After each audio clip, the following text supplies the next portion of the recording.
Hello, this is feedback, and this is a longtime client's order. And I really like this character's hair, but at first I was gonna have him playing with himself or with his cock out and with his like ass, and I'm trying to be more.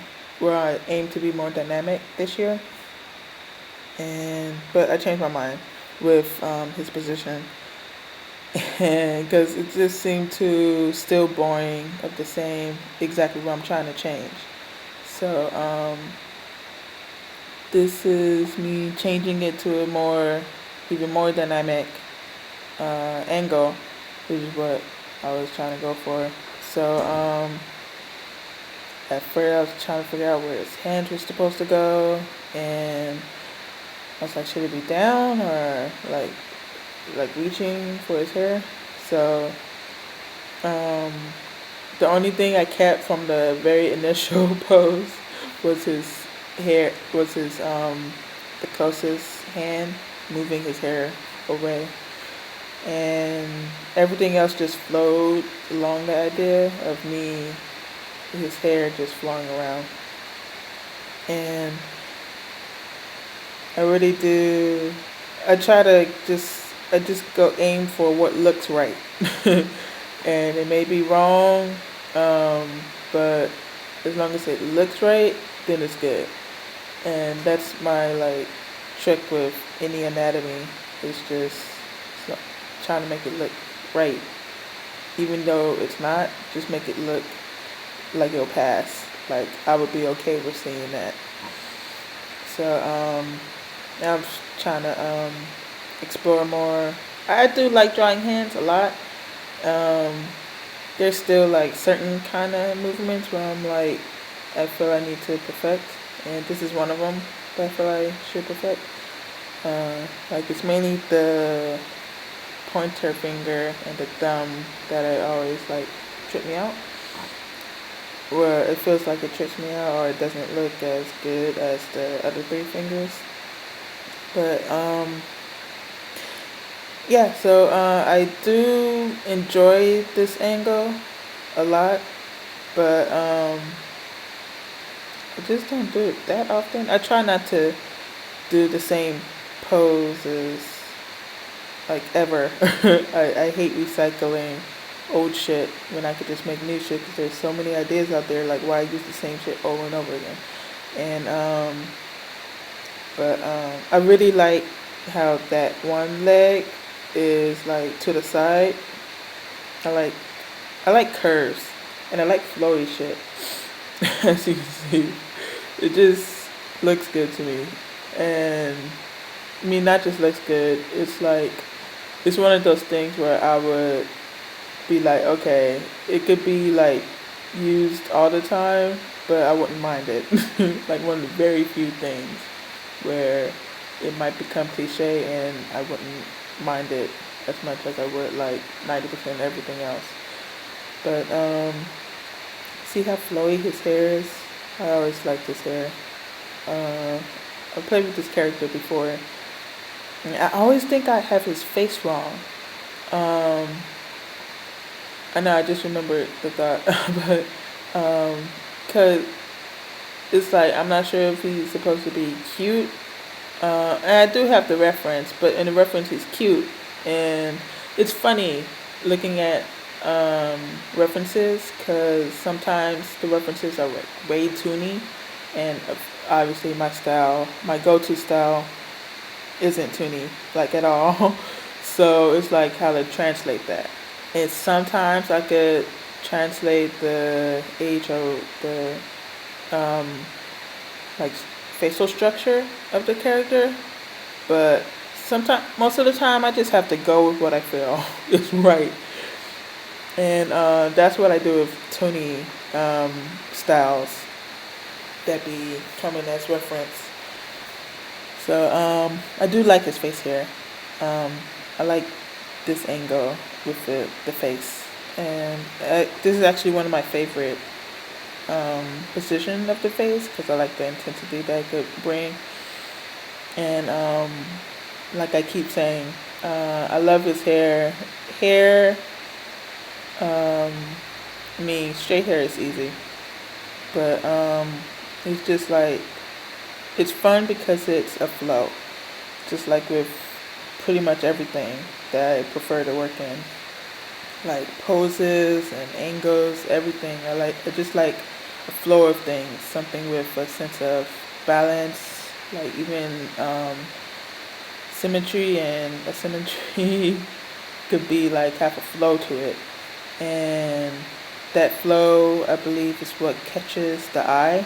And like it like it's the foundation, I think, of a piece. And without flow, it's like a whole piece could be fucked up. And that goes with any style and any piece, like from anyone. Cause like I could almost tell right off the bat, oh shit, that doesn't really look good, or they should have done this and that because the flow is like kind of fucked up. And so that's why I think several of these strands are like kept redoing and redoing because it's a matter of how would it twist around and flow.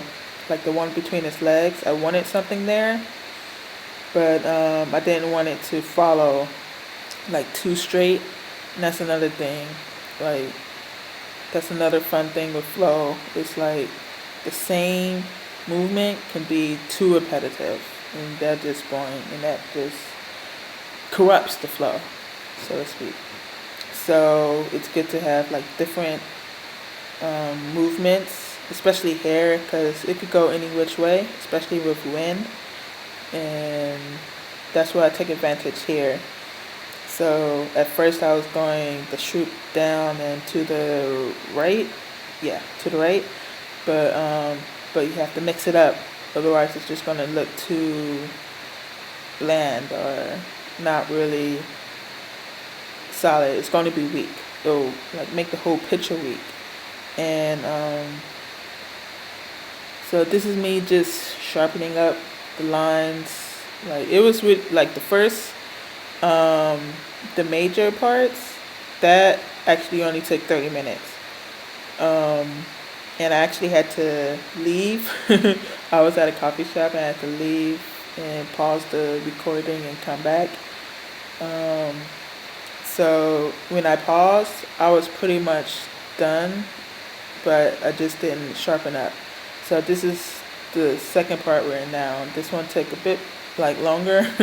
Like the first part was actually 32 minutes, I think, and this part, sharpening up the lines, was about 58 minutes.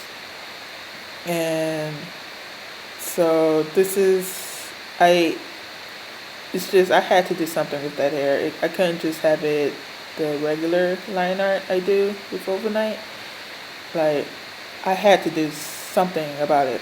Like have some color to like emphasize it, to make it stand out. And